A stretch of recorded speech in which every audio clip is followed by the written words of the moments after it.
오늘 하나님의 말씀은 두 개 구절입니다.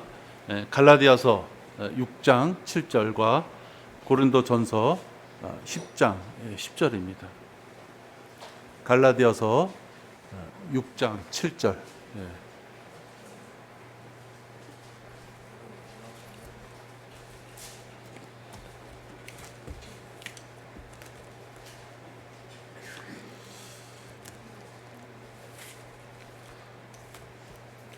우리 봉독하겠습니다. 속지 말라. 하나님은 우롱당하지 아니하시느니라. 이는 사람이 무엇을 심든지 그대로 거둘 것이기 때문이라. 한 개 구절 더 보겠습니다. 고린도전서 10장 10절입니다.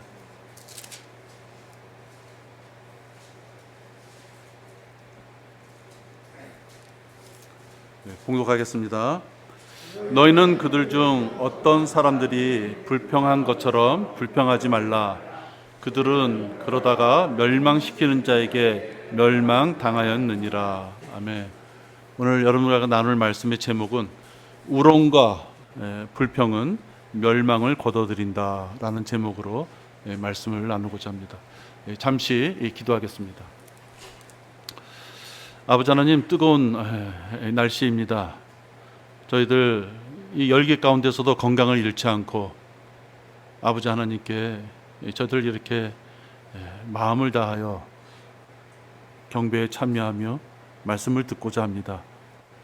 아버지 하나님, 참으로 짧은 시간입니다. 이 시간만큼 세상의 모든 염려와 걱정 다 내려놓고 아버지께서 주시는 이 말씀을 통하여 저희들도 힘을 얻고 또 세상에 나가 살 때 하나님의 귀한 능력으로 나타나는 말씀이 되도록 저희들을 인도하여 주시옵소서.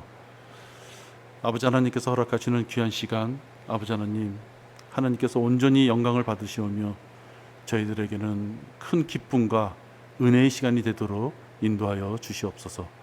이 모든 말씀을 우리 주 예수 그리스도의 이름으로 기도했습니다. 아멘.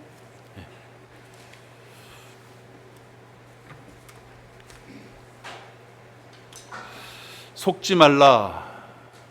이 속지 말라의 주체는 구원받은 자들의 주체가 됩니다. 지역교회 성도에게 지금 속지 말라, 너 속으면 안 돼 라고 말씀하는 것입니다. 하나님은 우롱당하지 아니하시느니라.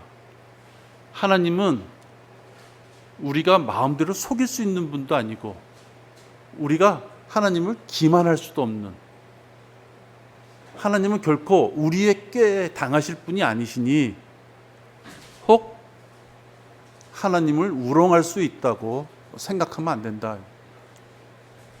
근데 이 말씀에는 속지 말라 했습니다. 마귀가 생각을 주는 것입니다. 하나님을 완전히 속이지 못한다 하더라도 하나님을 일정 부분은 속일 수 있을 것이야. 마귀가 그렇게 속삭일 때 그 속삭임에 속지 말라는 것입니다. 이는 사람이 무엇을 심든지 그대로 거둘 것이기 때문이라. 하나님 앞에 나아가는 그 자세, 그 모양이 어떠하든지 그가 행한 것대로 하나님 앞에 받을 것이다 라고 말씀하는 구절입니다. 이 구절에 적합한 예가 사울 왕입니다. 사울 왕은 하나님의 뜻을, 하나님의 명령을 잘 알고 있었습니다. 근데 사울은 야, 꼭 그렇게 할 필요가 있겠는가?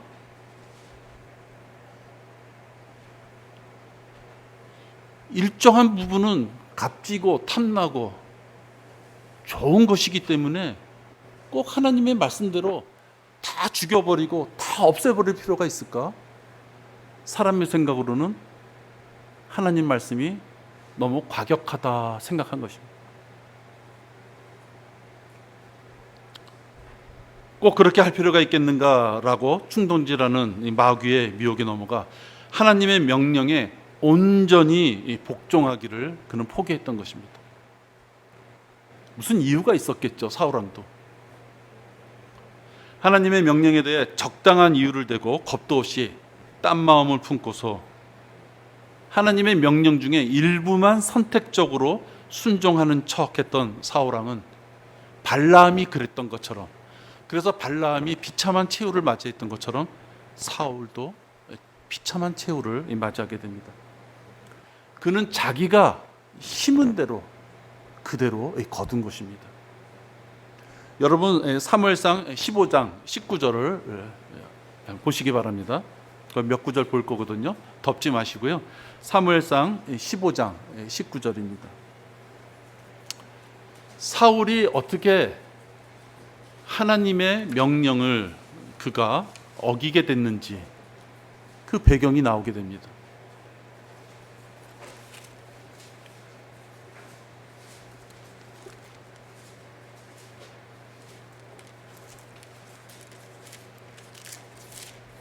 사무엘상 15장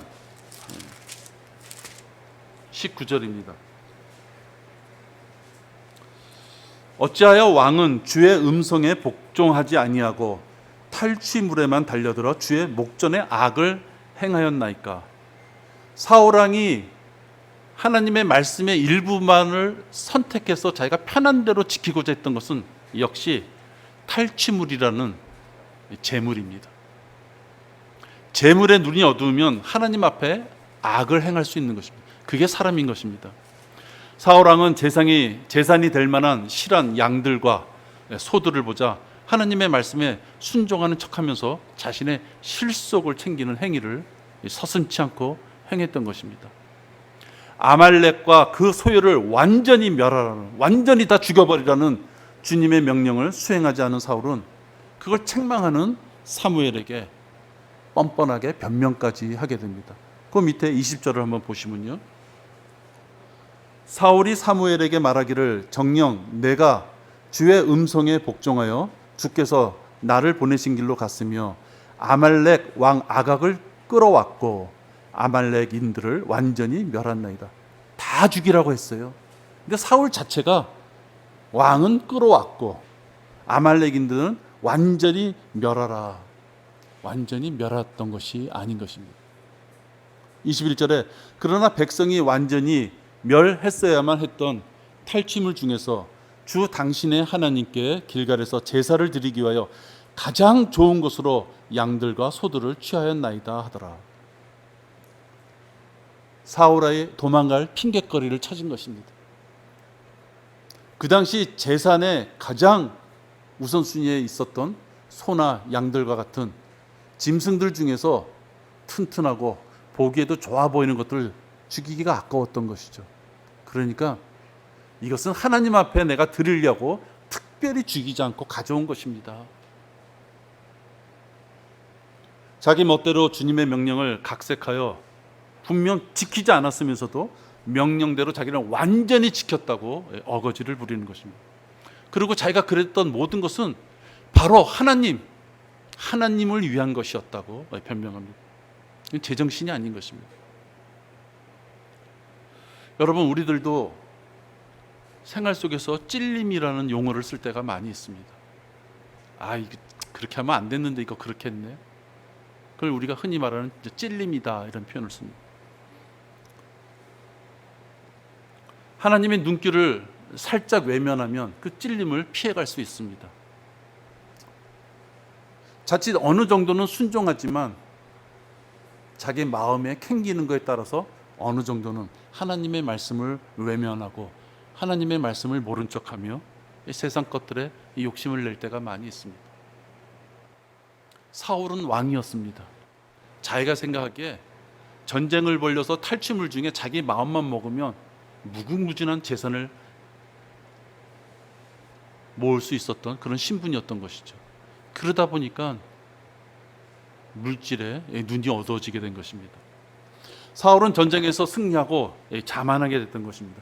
핑곗거리만 있으면 하나님과의 약속을 얼버무릴 수 있다. 또 하나님을 어느 정도는 속일 수 있다.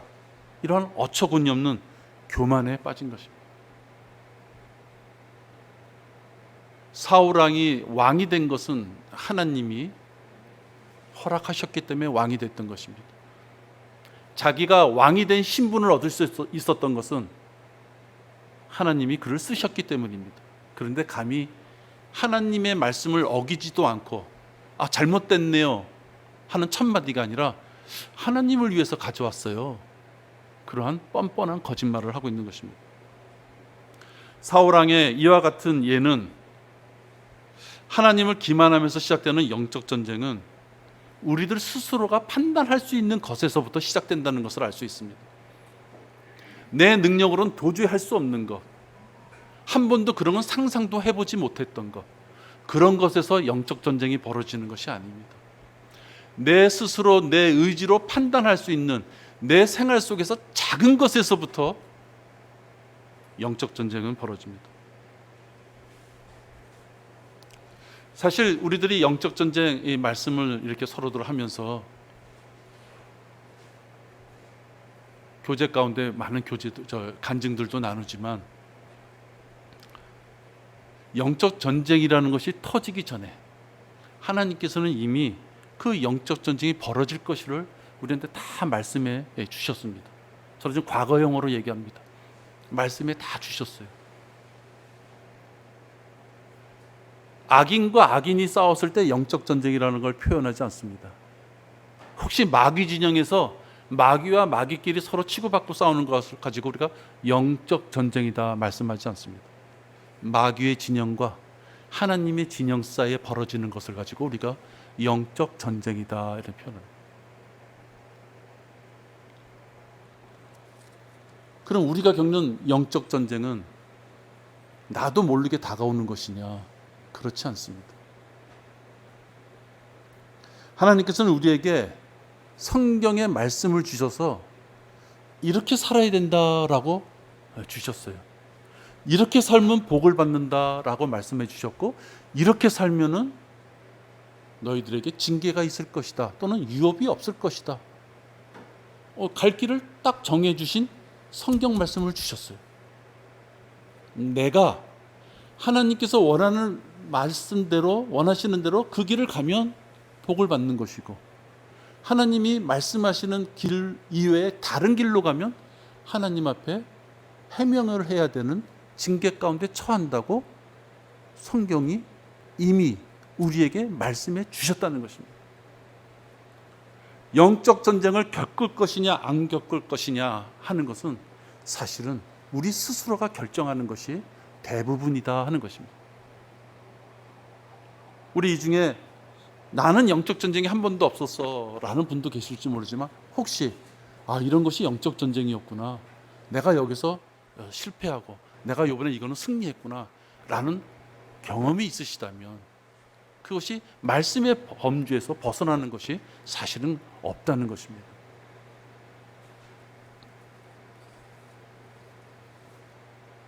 영적 전쟁은 우리가 가진 것에서 손을 벌릴 것이냐 아니면 움켜잡을 것이냐, 내 머리를 하늘을 향해 들 것이냐 땅을 볼 것이냐, 내가 할 수 있는 것 중에서 영적 전쟁이 벌어지는 것입니다.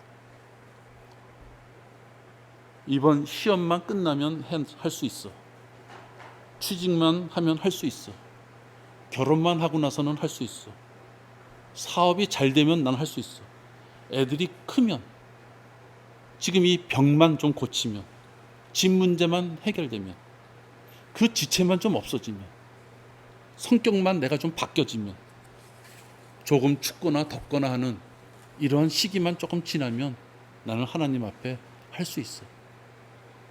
여러분, 그 말씀에는 제가 느끼기에는 진정성이 없습니다. 그것은 사실은 하나님 앞에 선전포고를 하는 거나 마찬가지입니다. 하나님, 내가 하나님 앞에 무엇인가를 다가와서 무엇인가를 하기를 원하신다면, 지금 제가 조금 아까 말씀드린 이런 것들을 다 내 앞에 다 일어나 주세요. 그럼 나 그때서부터 하나님이 할게요. 가정 문제 다 해결, 집 문제 다 해결, 돈 문제 해결, 직장 문제 해결, 결혼 문제, 성격, 이런 거 다 해결해 주시면 내가 그때 가서 하나님 일을 할게요. 하나님, 이거 해결 안 되면 나 일 안 합니다. 그 선전포고하는 거나 마찬가지인 것이에요. 그렇기 때문에 그러한 것들을 하나님 앞에 고백하고 누군가가 결단을 했다면 그건 결단이 아니라 자기 스스로의 용서이며 자기 기만인 것입니다. 하지 못하는 것에 대해서 자기 스스로 합리성을 주는 것입니다. 사울은 자기 마음대로 무엇인가 했을 때 전부 안 지킨 건 아니죠. 죽일 것은 죽였던 것입니다. 그러나 자기가 생각하기에 꼭 필요한 것은 죽이지 않았던 것이죠. 사울은 자기 마음대로 무엇인가 해도 하나님이 그것을 용납하실 줄 아는 착각을 했던 것입니다. 그러나 그것은 하나님을 기만하는 것이고 우롱하는 것이고 하나님을 대적하는 것입니다. 하나님을 우롱하면서 만들어진 재물은 하나님이 받으시지 않습니다. 하나님은 구걸하시는 분이 아니십니다. 하나님은 우리에게 제발 뭐 좀 내놓으라고 우리의 주머니를 노리시는 분이 아니십니다. 우리 스스로 감사한 마음으로 하나님이 원하시는 그 재물을 드렸을 때 하나님이 받으시는 것입니다. 22절에 보시면요, 그러자 사무엘이 말하기를 주께서 번제와 희생제를 주의 음성에 복종하는 것만큼 크게 기뻐하시나이까. 뭔가 좀 분위기가 좀 안 좋죠. 보소서, 복종하는 것이 희생제물보다 낫고 경청하는 것이 순양의 기름보다 낫나이다. 외형적이고 형식적이고 어떤 의례적인 그런 것보다 진짜로 네가 나에게 복종하고 나의 말에 경청하느냐.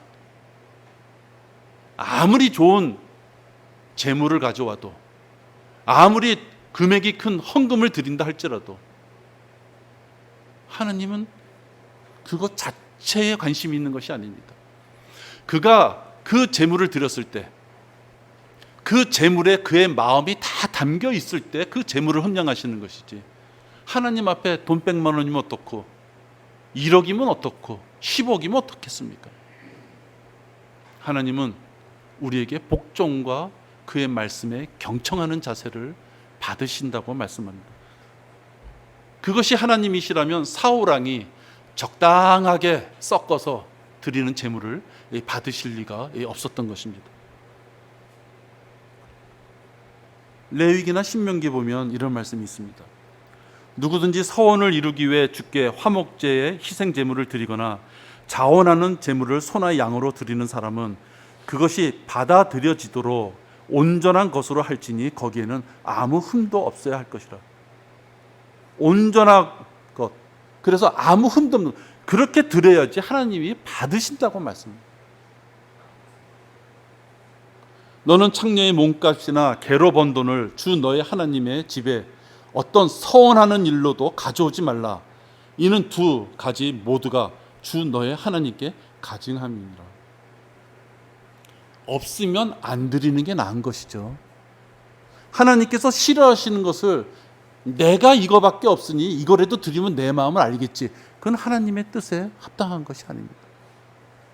자기는 그래도 내가 가지고 있는 그 일부를 드린다고 할지는 몰라도 하나님께서 전혀 합당하게 받으시지 않는 재물을 드림으로써 하나님이 기뻐해 주시기를 원하면 안 되는 것이죠. 우리가 하나님의 마음을 우리가 조종할 수 있는 것이 아닙니다. 하나님께서 원하시는 것을 우리에게 제시하셨고 우리는 그것에 순종함으로써 하나님이 기뻐하실 수 있는 것이죠. 이게 앞뒤가 바뀌면 절대로 안 되는 것입니다. 하나님의 성도라면 하나님의 일을 신실하게 수행해야 합니다. 여러분, 우리는 교회 시대에 살기에 동일한 한 문화를 받았습니다. 유대인들은 달란트라는 걸 받았죠. 그래서 어떤 사람은 5개, 어떤 사람은 3개 이렇게 받았습니다. 그래서 받은 것을 가지고 그가 얼마만큼 무엇을 이뤘는지를 하나님은 결산하시겠다 이렇게 말씀하셨습니다. 근데 교회 시대에 우리는 다 동일한 문화를 받았습니다. 너나 나나 할 거 없이 다 한 개씩을 받았습니다. 동일한 은사를 받았죠. 동일한 선에서 우리는 뭐든지 다 출발합니다. 그러면 동일한 것을 받았기에 얼핏 보면 다 열심히 무엇인가를 했으면 동일한 열매가 나왔을 것 같은데 아마 그렇지 않은 모양입니다. 그래서 하나님은 너희들에게 동일한 문화를 줬으니 그 문화의 결과가 어땠는지 우리한테 와셔서 결산하시겠다. 몇 개가 남았는지 알아보시겠다라고 말씀하십니다. 이런저런 이유로 하나님께서 우리에게 주신 은사, 그 문화를 사장시키며 시간을 소비한다면, 그러면 향후 심판석에 가서는 예수님이 우리에게 물으실 것은 너 구원시켜 놨는데, 너에게 은사를 줬는데, 자, 한번 내놔봐. 여러분 한 명 한 명한테 다 그 말씀을 하실 것입니다. 너 뭐 했니? 뭐 했니? 여러분을 대신해서 어떤 회계사가 대신 회계 결산을 해주는 게 아닙니다. 거기에선 여러분이 불꽃 같은 눈동자로 여러분을 바라보시는 예수님 앞에서 예수님, 나는 살아있을 때 이런 일을 했습니다 라고 이미 예수님이 다 아시겠지만 여러분의 입을 통하여 여러분이 내놓으실 것이 있어야 되는 것이죠. 그것을 결산이라고 합니다. 그 귀인이 그 왕국을 받아서 돌아와 자기가 돈을 준 그 종들을 불러오라고 명하니 이는 각자가 장사를 하여 얼마나 벌었는지를 알고자 함이더라. 장사를 해서 은행에다 집어넣고 땅속에다 박아놨다가 그냥 꺼내는 것이 아니라 무엇인가를 하라는 얘기죠. 얼마를 벌었니 너? 물어보시겠다는 얘기입니다. 한참 후에 그 종들의 주인이 와서 그들과 계산을 하였는데, 성경에 있는 말씀입니다. 얼마를 벌었는지를 묻고 얼마를 남겼는지 계산하시겠다라는 것이 하나님의 말씀이에요. 이 말씀은 우리가 성경 공부를 좀 하는 입장에서 본다면 타당하십니다. 왜? 유업을 주실 때 동일하게 주시는 것이 아니라 여러분이 행한 것을 가지고 유업을 주시겠다 해서 뭔가 기준이 있는 것이에요. 그 뭔가 기준이라는 건 뭐냐? 여러분이 행한 것에 따라서 하나님께서는 상과 유업을 주시겠다는 것입니다. 이러한 하나님 앞에 우리가 하나님을 속이려고 들면은 안 되는 것입니다. 나와 1대1로 계산하자고 준비하고 계시는 그 예수님 앞에서 사울왕처럼 적당하게 모르실 거야, 이렇게 얘기하면 아마 이해하시겠지라고 자기의 기준에 맞춰서 하나님 앞에 잘못된 것을 내어놓는 그런 우를 범하면 안 되는 것입니다. 우렁이라는 것은 누군가를 바보로 만들어 놀린다라는 뜻입니다. 그게 우렁의 뜻입니다. 누구를 바보로 만들어 놓고 그를 놀린다. 그게 우렁입니다. 근데 성경에 감히 하나님 앞에 우렁이라는 글자를 쓰시면서 우리가 그 짓을 하면 안 된다라고 말씀하고 있는 것입니다. 사울왕은 하나님을 우롱하다가 결국은 그의 대가로 비참한 멸망을 당하고 만 것입니다. 우리는 하나님 앞에 순수해야 됩니다. 자기 스스로 칭찬받을 만한 거 있으면 잘했죠 라고 고백할 수도 있어야 되겠고, 또 하나 잘못한 것이 있으면 잘못했다고 자백할 줄 알아야 됩니다. 가장 큰 것, 성경 말씀에 왼쪽으로 갈 거냐 오른쪽으로 갈 거냐 이미 정해져 있기 때문에 내가 행한 것이 마땅하지 않은 길이라면 그것은 자백하며 회개하는 순서이지, 거기에 자기의 생각을 집어넣어서 하나님 앞에 쓸데없는 변명을 해서는 안 되는 것입니다. 또 한 가지 봅니다. 하나님께 불평하며 대적하면은 안 됩니다.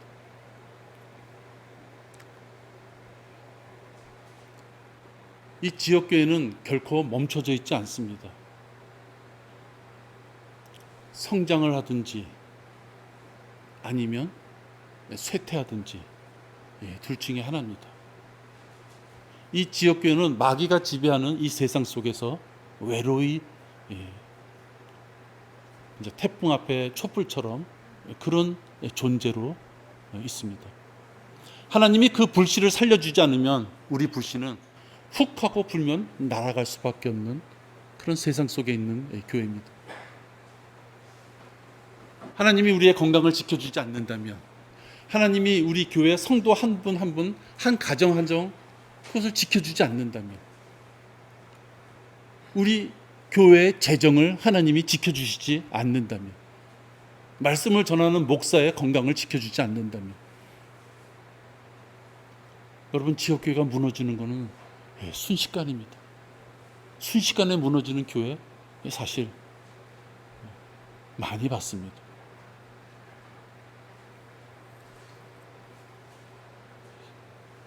뭔가 우리가 성장하고 개선되어 나가는 과정 속에서 현재의 상황에 불평하는 마음은 자꾸만 과거를 왜곡하게 합니다. 불평은 왜 있느냐? 과거보다 직급이 나빴을 때 사람의 마음은 불평하게 됩니다. 옛날이 좋았어. 그 얘기는 뭡니까? 지금이 싫어. 그 얘기거든요. 옛날도 좋았는데 지금이 더 좋아. 그런데 불평해. 그건 좀 정신병자죠. 예전엔 좋았는데 지금 뭔가 불편해. 뭔가 싫어. 예전엔 땀을 안 흘렸는데 지금 내가 땀을 흘려야 돼. 과거를 쓸데없이 미워하다 보면 불평하는 마음이 일어나게 됩니다. 출애굽기 16장에 보면 이런 말씀이 있습니다. 16장 2절에 보면 이스라엘의 자손의 온 회중이 광야에서 모세와 아론에게 대항하며 불평하였는데 이스라엘 자손이 그들에게 말하기를 우리가 고기 솥 옆에 앉아 있던 때와 빵을 배불리 먹던 때에 이집트 땅에서 주의 손에 죽었더라면 좋았으리라. 너희가 우리를 이 광야로 데리고 나와 이 온 무리를 굶어 죽게 하는도다. 이스라엘 백성들은 모세에게 불평을 합니다. 그들은 400년 동안 애굽에 살면서 막판에는 진짜 인간적으로 대접을 못 받고 자기가 난 자식들을 죽여야만 했던 그런 처참한 노예 생활을 하고 있다가 예수 그리스도의 모형이 되면 그 피, 그 유월절 그 피로 말미암아 이제 간신히 그들이 영적으로 또 실질적으로 군대를 이끌고 민족을 이끌고 그들이 자유인이 되는 하나님의 자녀가 되는 첫 걸음을 걷는 과정 속에서 그들이 불평하는 장면이 바로 출애굽기 16장 2절과 3절입니다. 그들이 언제 고기 솥 옆에 앉아서 주인들을 위하여 고기를 삶았는지는 몰라도 그가 언제 고기 솥 옆에 앉아서 고기를 먹고 빵을 배불리 먹어 그런 시절이 그들이 있었겠습니까? 우리가 이집트에서 거저 먹었던 민수기 11장 15절입니다. 우리가 이집트에서 거저 먹었던 생선과 오이와 멜론과 부추와 양파와 마늘을 기억하지만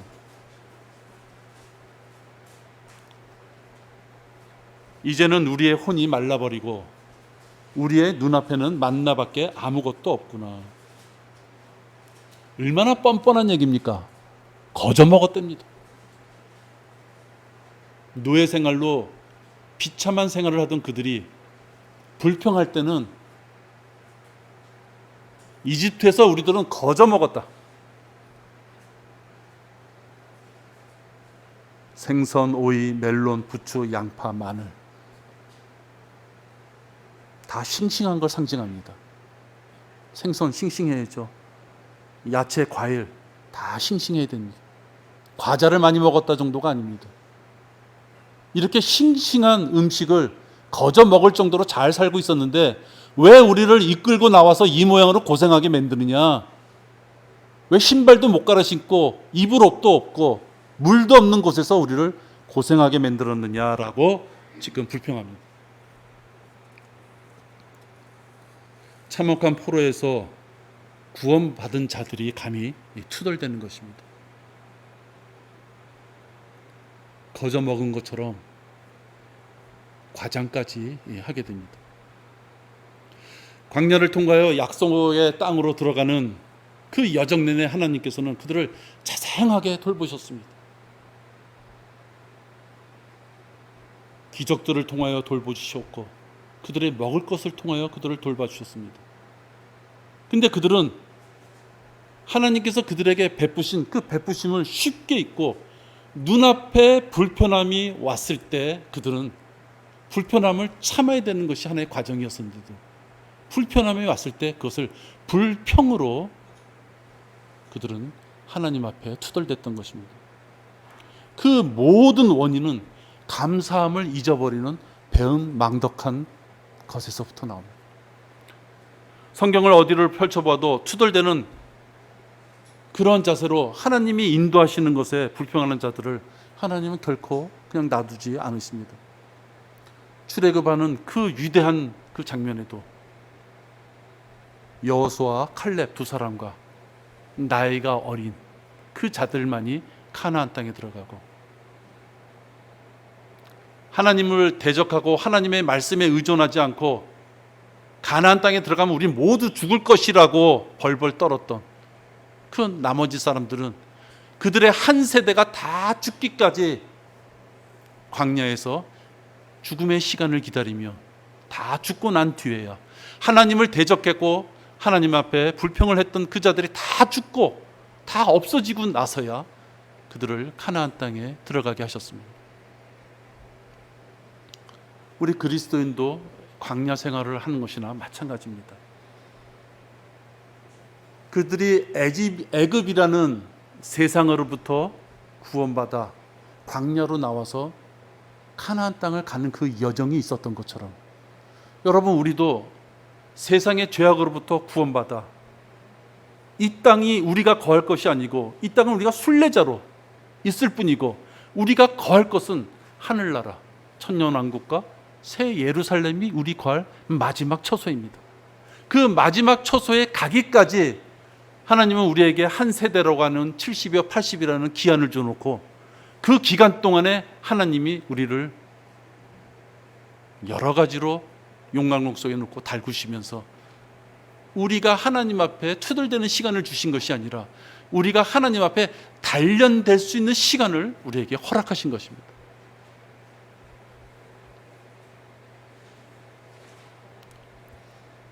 오늘 두 번째 본문인 고린도전서 10장 10절에 보면 너희는 그들 중 어떤 사람들이 불평한 것처럼 불평하지 말라. 그들은 그러다가 멸망시키는 자에게 멸망당하였느니라. 그러면 이스라엘 민족만 하나님 앞에 특별히 흔히 말해서 찍혀서 혹 집어 찍혀서 못된 놈들 이스라엘 민족한테만 그렇게 심하게 다루셨겠습니까? 우리 그리스도인들도 마찬가지입니다. 그들이 광야로 나와서 모세의 인도로 그 여정의 길을 가는 동안 그들은 이스라엘 민족이었던 것입니다. 우리가 구원받고 그리스도인으로서 우리 생애가 다 끝날 때까지는 우리도 동일한 하나님의 자녀로서 이 생애를 사는 것입니다. 그렇다면 우리도 눈치껏 알아야 될 게 하나 있습니다. 그들은 배고픔에 추위에 그 광야에서 그 먼지 속에서 그들이 불편하고 그들이 어려움이 여러분 무엇일 것이다 여러분 상상할 수 있지 않습니까? 그런 가운데서 불평하지 말라는 게 하나님이셨어요. 지금 우리들에게도 우리에게 주어진 그 어떤 고난인가 난관, 의구심 그 여러 가지를 통해서 불평할 것이 아니라 그러면 그러한 과정 속에서 내가 하나님 앞에 어떻게 갈 거냐라는 것을 생각해야 된다는 것입니다. 하나님이 약간의 장애물을 놔줬더니 그걸 넘어와야지 성장하는데 그 장애물에 걸려서 잠깐만 주저앉는다면 하나님은 더 큰 것을 줄 수가 없는 것입니다.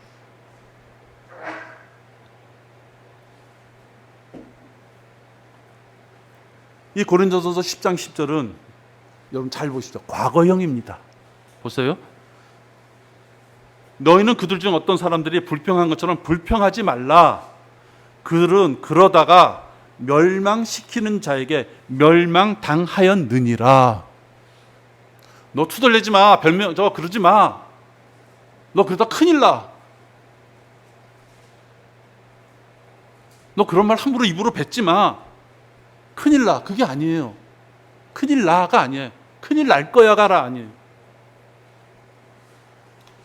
그 자가 하나님의 말씀에 합당하지 않은 어떤 불편함과 불평을 가지고 있다면 그 불평 자체가 이미 하나님 앞에 정죄받은 것을 얘기하시는 거예요. 내가 예수님 복음 지금 들었는데요. 좀 생각해 볼게요.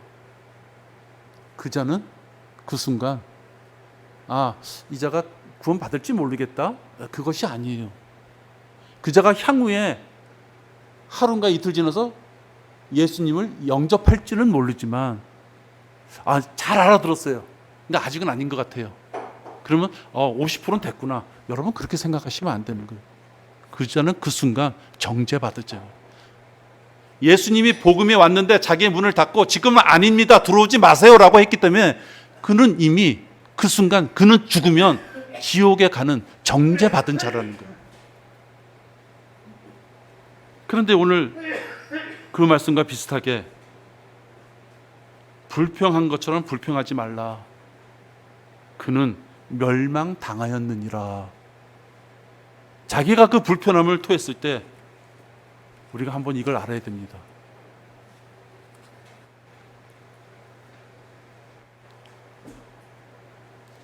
마치 애굽의 포로 생활을 그리워했던 이스라엘 백성처럼 지금보다 어려웠던 과거인가 하는 것입니다.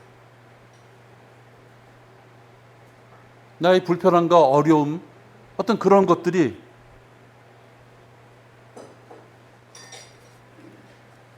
자기가 생각하는 어떤 기준에 비춰봤을 때 과거보다 어려운 일인가 생각해 보셔야 됩니다. 애굽이 불평했던 것처럼 도대체 얼마나 더 많은 복이 넘쳐야지 불평하지 않겠는가.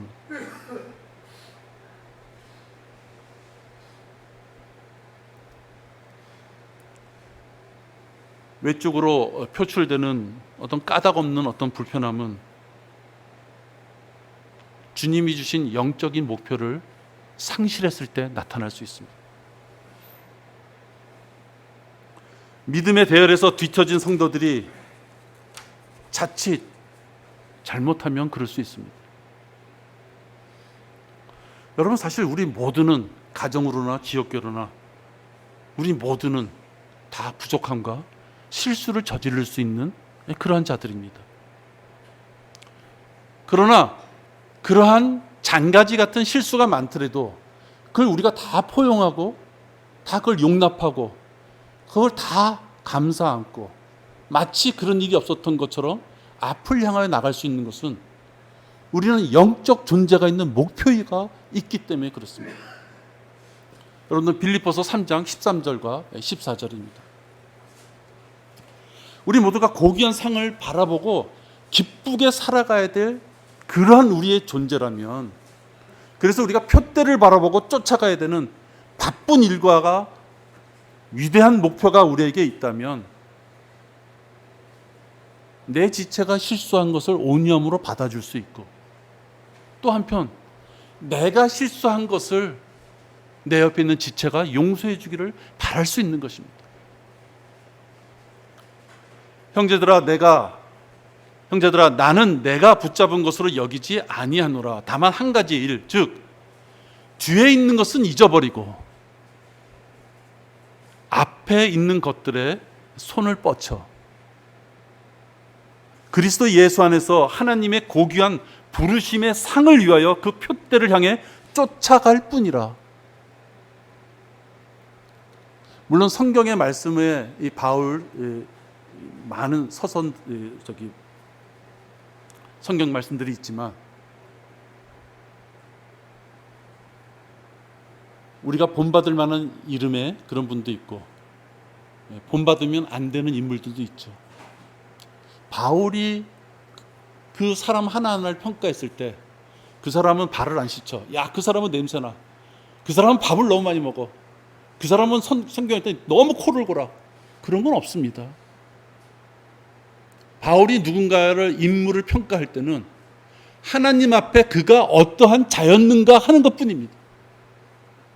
왜? 육신을 다 털면요, 바울도 육신적인 약점이 없겠습니까? 우리 다 지저분하고 다 부족한 존재들입니다. 그러나 그것을 감싸줄 수 있는 것은 과거의 것은 잊어버리고 하나님이 우리에게 주신 그 영적인 목표, 그 고귀한 상을 쫓아가는 그 목표를 바라보고 나가면 옆에 있는 장가지 신경 쓸 짬이 없는 것이에요. 제가 이 말씀 드리는 것은 우리 모두가 완벽하지 않고 우리 모두가 다 부족한 존재이기에 하나님을 섬기고자 하는 그 마음으로 나가면 그 모든 것이 다 덮어지고 감싸질 수 있다는 것입니다. 특히 벌어지지 않은 일에 의구심을 갖고 불편하고 괴로워한다면 참 가슴 아픈 일입니다. 하나님이 나를 구원해 줬기에 내가 지옥에서 구원받은 사실, 그 하나님이 나에게 무엇을 하라고 명령한 것이 명확하게 내 머릿속에, 내 가슴속에 열정으로 살아있다면 이런 조그만 불편함, 의구심이 쓴뿌리가 돼서 나의 마음에 불평으로 올 수 없는 것입니다. 하나님께서 인도하신 일에 불평하는 죄를 가볍게 여기면 안 됩니다. 지역교회는 하나님의 머리이시고 저는 질서상 여러분에게 말씀을 전하고 여러분은 하나님의 손발이 되어 말씀을 전하고 지역교회를 탄탄히 세우시는 지체들입니다. 하나님이 역사하는 교회입니다. 우리가 하나님의 앞에 못마땅한 어떠한 죄를 범했다면 하나님은 우리들에게 못마땅한 그 일에 대하여 분명히 징계를 하실 것입니다. 지금 우리에게 벌어지는 일은 우연, 재수, 운 좋게 어쩌다가 벌어진 일들이 아닌 것입니다. 하나님이 우리에게 주셨기에 우리가 누리며 그것을 감당할 수 있도록 우리는 정진해야 되는 것입니다.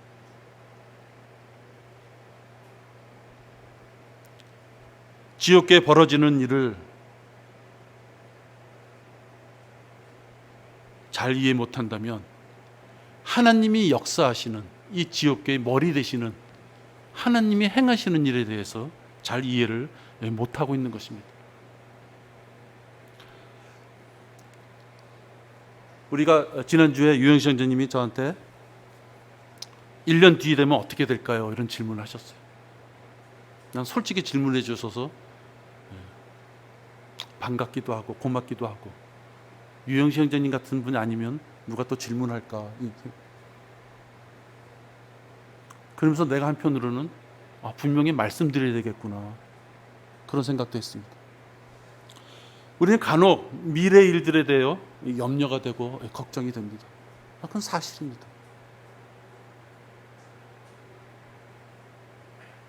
여러분, 혹시 그렇다면, 근데 우리가 생각하는 것이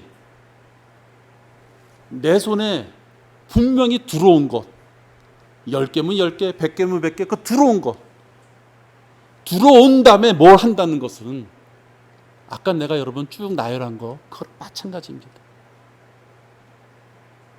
전 냉정히 얘기합니다. 우리가 금년 1월 달에 이런 교회로 올지 상상을 못했습니다.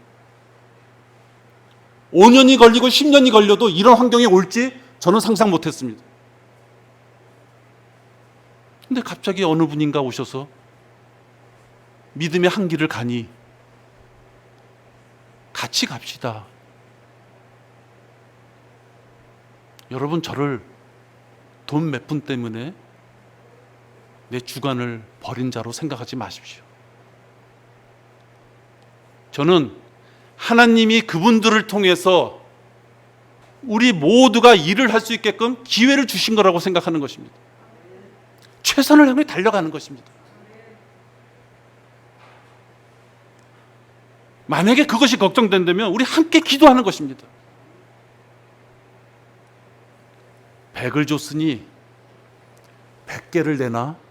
여러분, 그분들도 그렇게 생각하지 않습니다. 영적인 전쟁은 결코 그렇지 않습니다.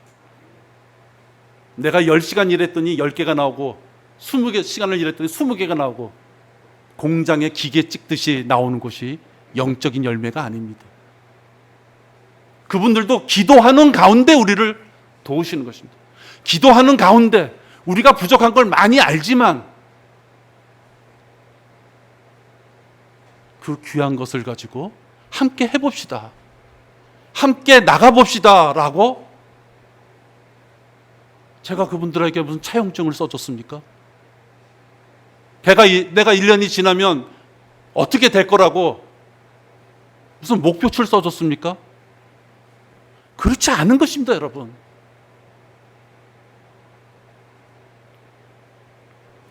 지체들의 안위가 걱정되고 지역계의 강건함이 염려된다면 우리 기도하면 됩니다. 기도하는데 모이고 공부하는데 모이고 하나님이 가장 기뻐하시는 일을 같이 하고 그거를 안 하면서 걱정하면 그거는 뭔가 앞뒤가 안 맞는 것이죠.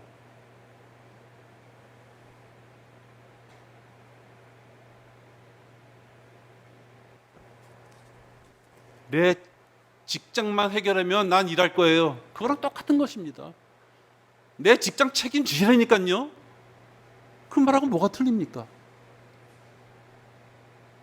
여러분이 혹시나 걱정할 수 있는 그 부분, 여러분, 나는 감히 얘기해드리지만 혹시 저는 100배, 10,000배 더 많은 걸 생각해 봤을지 모릅니다. 그러나 하나님께서 우리에게 주신 그 기회는 내가 계산으로 할 수 있는 그 기회가 아니라는 것입니다. 그건 여러분 모두에게 준 하나님의 기회인 것입니다. 형제들아, 이제 내가 우리 주 예수 그리스도의 이름으로 너에게 공고하노니 너희 모두는 같은 것을 말하고 또 너희 가운데 분열이 없게 하여 같은 생각과 같은 판단으로 온전히 함께 연합하라 라고 말씀하십니다. 이게 지금 고린도전서 1장 10절에 있는 말씀인데요. 고린도 교회는 육신적인 교회였어요. 지 멋대로. 그런 교회한테 하는 얘기가 같은 것을 말하고 분열이 없게 하고 같은 생각과 같은 판단으로 결론적으로 온전히 함께 연합하라라는 말씀하십니다.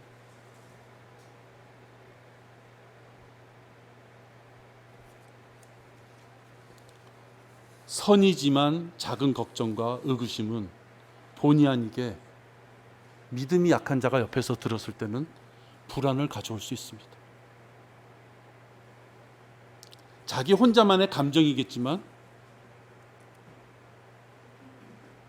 그 자를 걱정하는 어떠한 성도가 있다면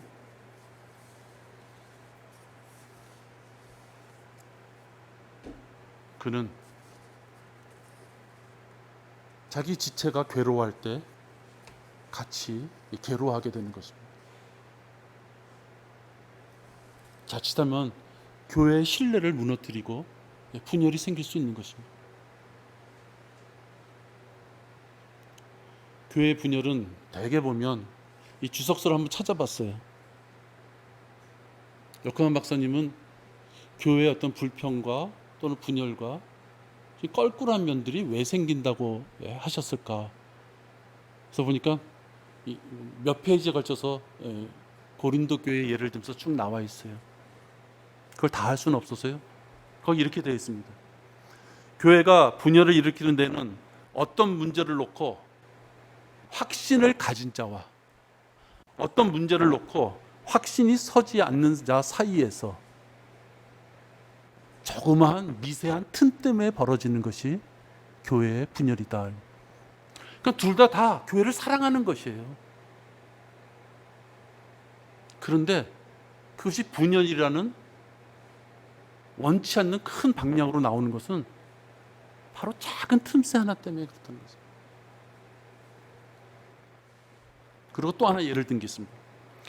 그리스도인들 사이에 흔히 야기되는 분쟁이 발생되는 것은 이미 발생된 어떠한 커다란 문제를 놓고 야기되는 것보다 아직 발생되지 않은 일을 놓고 갑론을박하는 경우가 많다.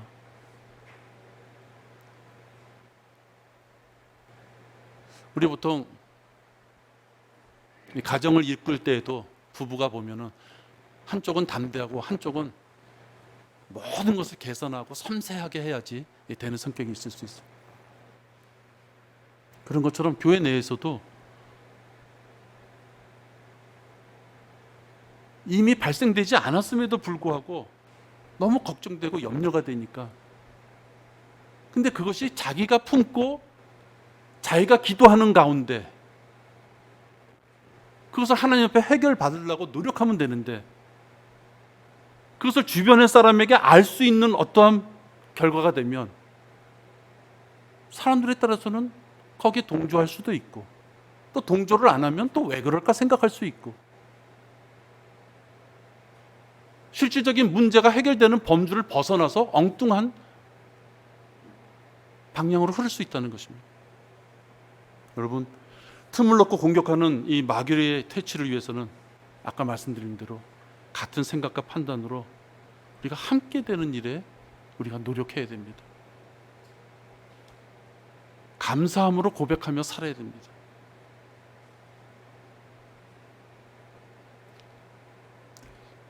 저도 여러분과 지내면서 달달이 월세, 뭐 보증금, 권리금 이런 걸 내는 거는 요즘 해보고 있는 것이죠. 그동안은 목사님이 저쪽 교회에서 탄탄히 일어놓으셔가지고 그런 걱정 아무것도 안 하고 있었죠. 근데 여러분 벌써 2번을 냈어요. 와, 시간이 진짜 이렇게 빠른지 모르겠습니다.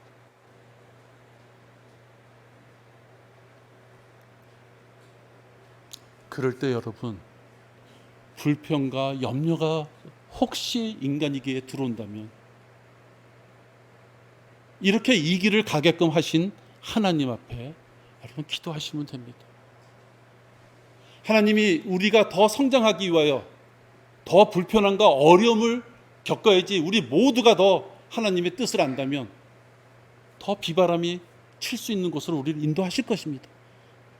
그때는 우리 또 그 길을 가야죠. 그러나 지금 우리에게 주신 것이 있다면 이 주신 것에 대해서 감사하며, 그러니 하나님 앞에 뭘 은혜로 돌릴까? 여러분 그걸 생각하셔야 돼요. 하나님의 뜻을 왜곡하며 두 마음으로 진리를 줄타기 하는 마음으로 쫓아가면 잘못하면 하나님 앞에 우를 범하게 됩니다. 여러분, 마음에 어떠한 것이 있었을 때 우리는 지체입니다. 우리는 분명히 그러기에 하나라고 말씀하셨습니다. 그러기에 우리는 연합될 수 있다. 고무줄로 2개를 꽁꽁 묶은 게 아니라 화학적으로 우리는 확 섞여서 한 몸이 된 연합이라는 것입니다. 어려움과 고난이 우리에게 닥치든지 아니면 하나님이 우리에게 더 큰 일을 하라고 우리에게 성장의 고통을 주시든지, 여러분 기도하시면서 그것을 이겨나가고 우리가 다 성장했으면 좋겠습니다. 기도하겠습니다. 아버지 하나님 감사합니다. 부족한 저희들을 이끄시고 이곳에 모아주시고 주님 앞에 성장할 수 있는 기회를 허락하시니 감사를 드립니다. 주님, 저희들 2 손과 2 발, 우리의 입술을 통하여서 주님의 늠름한 자녀로서의 모습이 반드시 속히 이루어지고, 또 저희들 거기에 멈춘 것이 아니라 주님 앞에 열매를 드릴 수 있는 농부의 마음으로 아름다운 것을 주님 앞에 열매로 드릴 수 있는 그러한 자들이 되도록 인도하여 주시옵소서. 날씨가 무척 덥습니다. 우리 지체들 어디서 무엇을 하든지 건강을 지켜주시고 이 더위로 말미암아 혹 그리스도의 그 향기를 잃는 어리석은 일이 벌어지지 않도록 주님 우리 모두를 지켜 보호하여 주시옵소서. 아버지 하나님, 우리 박순애 자매님 병상에서 많은 시간을 보내십니다. 주님 살펴주셔서 이 더운 열기 속에서도 에어컨 속에서 감기에 조심할 수 있도록 인도해 주시옵시고, 어디로 무엇을 하러 이렇게 왕래하시든 아버지 하나님 안전으로 지켜주시옵소서. 속히 주님 좋은 환경을 허락하셔서 이 아름다운 이 경배의 자리에서 우리와 함께하며 주님 앞에 찬양과 교제를 나눌 수 있는 그 기회가 속히 오도록 인도하여 주시옵소서. 이 모든 말씀을 우리 주 예수 그리스도 이름으로 기도했습니다. 아멘.